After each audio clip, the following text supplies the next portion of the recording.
بسم اللہ الرحمن الرحیم۔ معزز خواتین و حضرات، میں نے تحریک پاکستان کو عاشروں کے حساب سے یعنی ڈیکیڈ وائز بیان کرنے کے ایک سلسلے کا آغاز کیا ہے۔ اس سلسلے میں پہلا عشرہ یعنی 1857 سے لے کر 1867 تک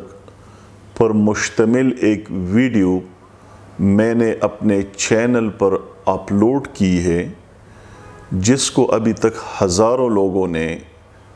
دیکھا ہے، اور جنہوں نے نہیں دیکھا وہ نیچے جو لنک دیا جا رہا ہے اس پر کلک کر کے وہ ویڈیو بھی دیکھ سکتے ہیں، اور یہ جو دوسری قسط ہے اس پروگرام کی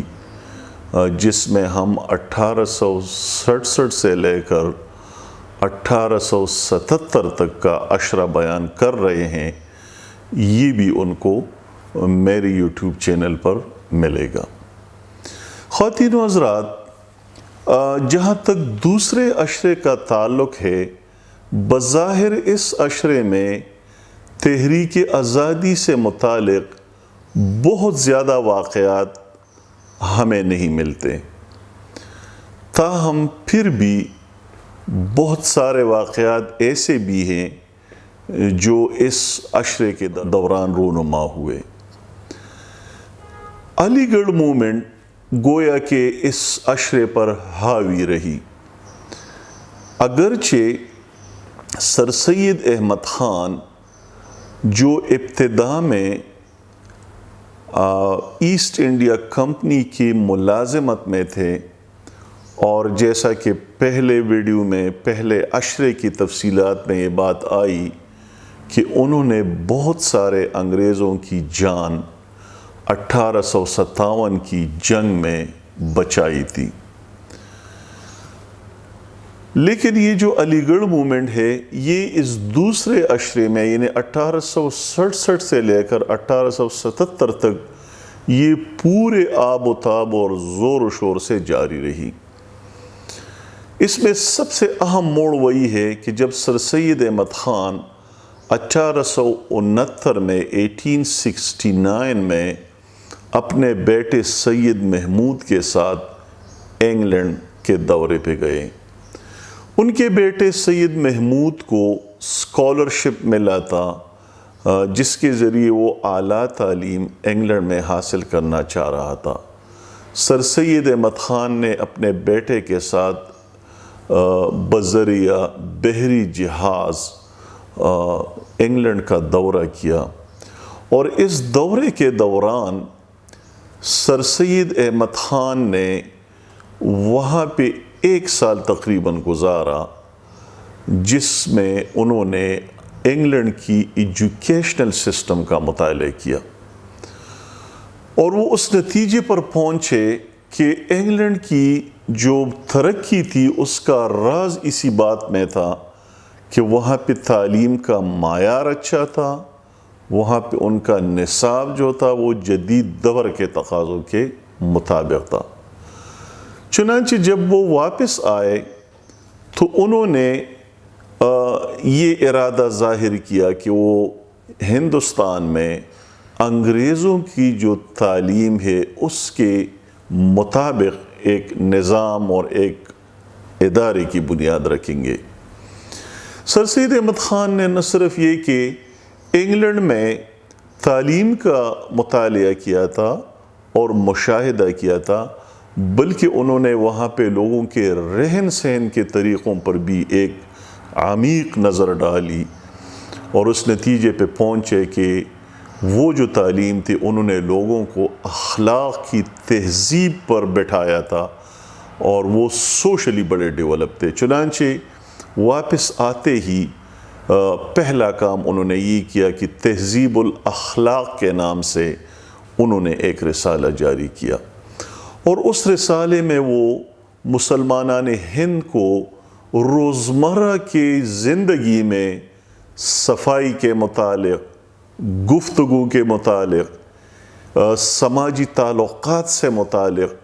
مضامین چھاپتے تھے اور ایک لحاظ سے ایک سوشل ٹریننگ مسلمانوں کی ہوتی رہی۔ سر سید احمد خان کا پہلا جو مائل سٹون تھا وہ یہ تھا کہ 1875 میں انہوں نے علی گڑھ میں MAO اسکول کی بنیاد ڈالی، جو آہستہ آہستہ ترقی کرتا ہوا کالج بنا، اور پھر وہ ان کی وفات کے بعد 1920 میں علی گڑھ مسلم یونیورسٹی بنی۔ جیسے میں نے عرض کیا، Sir Syed Ahmad Khan East India Company میں ملازم تھے اور وہ وہاں پہ جج کے عہدے پر فائز تھے، لیکن 1876 میں وہ ریٹائر ہو گئے۔ اس لیے انہوں نے پوری توجہ اپنے اخلاقی پروگرام، تعلیمی پروگرام اور سماجی پروگرام، جو کہ سارے یہ علی گڑھ تحریک کے کمپوننٹس تھے، ان پر توجہ مرکوز رکھی۔ چنانچہ میں نے جیسے ابتدا میں کہا کہ 1867 سے لے کر 1877 تک اگر کوئی اہم واقعہ ہوا تو وہ علی گڑھ مسلم یونیورسٹی کی تحریک آگے بڑھتی رہی، اور جہاں پہ آج کل علی گڑھ مسلم یونیورسٹی موجود ہے، اور جس یونیورسٹی نے تحریک پاکستان کو لیڈرشپ مہیا کی، اس یونیورسٹی کی اور اس ادارے کی بنیاد اسی عشرے میں پڑی۔ تو اس سے زیادہ اہمیت اور کیا ہو سکتی ہے؟ اس عشرے میں دو شخصیات ایسی پیدا ہوئی بر صغیر میں کہ جنہوں نے آگے جا کے تحریک پاکستان کا بیڑا اٹھایا اور اس کے جو بوجھ تھا اس کو کاندھے دیے اور اس کو کامیابی سے ہمکنار کر دیا۔ میری مراد قائد اعظم محمد علی جناح کی پیدائش ہے، جو کہ 1876 میں پیدا ہوئے، اسی دوسرے عشرے میں ان کی پیدائش۔ میرا خیال یہ ہے کہ اگر کوئی بھی واقعہ رونما نہ ہوتا اس عشرے میں اور صرف قائد اعظم کی پیدائش بھی ہم لے لیتے تو یہ بھی کافی تھا۔ خواتین و حضرات، قائد اعظم محمد علی جناح کی شخصیت، ان کے کردار اور ان کے اولو العزم ہونے پہ کسی قسم کی بات کرنے کی ضرورت محسوس نہیں ہو رہی، کیونکہ ان کی شخصیت اظہر من الشمس ہے۔ اسی عشرے میں، یعنی 1867 سے 1877 تک، بلکہ اس عشرے کے آخر میں ایک اور شخصیت کو اللہ نے بر صغیر کے مسلمانوں کی ہدایت کے لیے یا ان کی رہنمائی کے لیے ان کو پیدا کیا، اور ان کا نام تھا علامہ محمد اقبال، جو 1877 کے سال میں سیالکوٹ میں پیدا ہوئے۔ تو یہ دو شخصیات وہ تھی کہ ایک شخصیت یعنی اقبال نے پاکستان کے لیے فلسفیانہ بنیاد فراہم کی، اور دوسری شخصیت قائد اعظم کی تھی جنہوں نے اس فلسفیانہ بنیاد پر ایک سیاسی تحریک کو منظم کیا اور مسلمانوں کو اپنی منزل سے ہمکنار کر دیا۔ خواتین و حضرات، یہ وہ عشرہ ہے کہ جس میں ایک گیم چل رہا تھا اس پورے بر صغیر میں اور افغانستان اور برٹش انڈیا کے درمیان، جس کو گریٹ گیم کہا جاتا ہے۔ گریٹ گیم سے مراد یہ تھی کہ برٹش انڈیا کی جو حکومت تھی، اس کی کوشش تھی کہ یہ آگے بڑھ کر افغانستان پر اپنا اثر و رسوخ قائم کرے، اور دوسری طرف شمال میں ریاست روس کی ان کی کوشش تھی کہ وہ جنوب کی طرف پیش قدمی کرتے ہوئے وہ بھی افغانستان پر اپنا تسلط قائم رکھے۔ تو اس دو طرفہ اور مخالف سمت سے آنے والی قوتوں کے درمیان یہ جو ٹکراؤ کی کیفیت تھی، اس کو گریٹ گیم کہا جاتا ہے۔ اس گریٹ گیم میں افغانستان کے ساتھ جنگیں ہوئی، جن کا تذکرہ تیسرے عشرے کے واقعات میں آ جائے گا۔ تاہم گریٹ گیم کی اہمیت یہ ہے کہ انگریز جب افغانستان کی طرف ایڈوانس کرتے تھے تو اس وقت پختونوں نے ان کا مردانہ وار مقابلہ کیا۔ چنانچہ انگریزوں اور پختونوں کے درمیان جو کشمکش تھی، جو جنگیں تھی، انہوں نے بر صغیر کے مسلمانوں کو حوصلہ دیا کہ انگریزوں کو بھی کوئی چیلنج کر سکتا ہے۔ تو میں سمجھتا ہوں کہ گریٹ گیم میں پختونوں کا کردار یہ بھی پاکستان کے حصول کے لیے ممد اور معاون رہا۔ اور آخر میں پھر میں وہی بات کروں گا کہ یہ جو عشرہ تھا اس میں یہ دیکھنا ہے کہ کون کون سے لوگ انڈیا میں برطانوی حکومت کے وائسرائے رہے۔ ان میں سب سے پہلا جو تھا وہ سر جان لارنس تھا، بہت مشہور و معروف آدمی تھا جو 1864 سے 1868 تک رہا۔ چنانچہ وہ اسی عشرے میں، دوسرے عشرے میں وہ 1 سال تک انڈیا کا وائسرائے رہا۔ دوسرا جو اس کے بعد آیا لارڈ میو،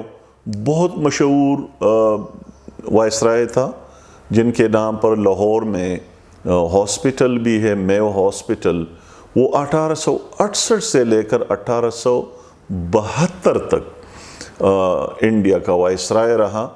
یہ جو وائسرائے تھا اس کے بارے میں آپ کو بتاتا چلوں کہ جب 1857 کی جنگ آزادی میں مسلمانوں کو جب انگریزوں نے گرفتار کیا اور کالے پانی نامی جزیرے میں جو جیل تھی اس میں ان کو قید کیا، تو اس وقت ایک پختون جو افریدی تھا قبیلے کے لحاظ سے، شیر علی، وہ بھی کالے پانی میں قید تھا۔ یہ لارڈ میو صاحب 1872 میں دورے پہ گئے اور جب وہ وہاں پہنچے تو شیر علی نے ان پر حملہ کیا اور وہیں پہ اس کو قتل کر دیا۔ تیسرے جو وائسرائے تھے وہ لارڈ نارتھ بروک تھے، جو کہ مزید 4 سال بر صغیر میں وائسرائے رہے، 1872 سے 1876 تک۔ اور اس عشرے کے آخری وائسرائے لارڈ لیٹن تھے جو 1876 سے 1880 تک وہ بر صغیر کے وائسرائے رہے۔ یاد رہے کہ لارڈ لیٹن جو ہے اس کی وائسریلٹی وہ تیسرے عشرے میں بھی جاری رہی، اور یہ وہ وائسرائے ہے جن کے زمانے میں بر صغیر کے اندر جو برٹش گورنمنٹ تھی اس نے افغانستان پر حملہ کیا 1878 میں، جس کو سیکنڈ اینگلو افغان وار کہتے ہیں۔ انشاءاللہ اس پر ہم بات کریں گے تیسرے عشرے میں۔ ان الفاظ کے ساتھ میں آپ سے اجازت چاہتا ہوں۔ اللہ حافظ۔